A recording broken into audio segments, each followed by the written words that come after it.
Hey, I'm Sarah Clay, and today I'm going to help you out with giving you an idea for a post that you can write on LinkedIn this week. So it's the beginning of a new month. So what I'd like you to do is do a review of the previous month.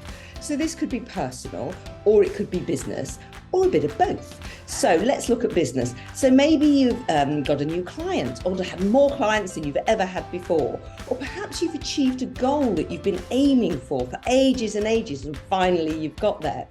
You can also talk about your losses, perhaps, or your more not so positive things. So maybe the month didn't go as well as you thought. So talk about those things as well, because we do need to show our vulnerabilities because it makes us more human. On a personal note, have you had a lovely holiday? Have you spent some time with your family? Are you in a new relationship? Have you done something interesting? I don't know, climb a mountain or sail down a building or something like that. So reviewing your month previous is a really good way for letting your audience get a little bit closer to you and get to know you a little bit better. So if you like my tip, please ring my bell. So go to my profile, there's a little bell icon just below my banner, ring that bell, press it, and you will get all my lovely post ideas in your feed every single Monday. Have a great week, folks. Catch you later. Bye.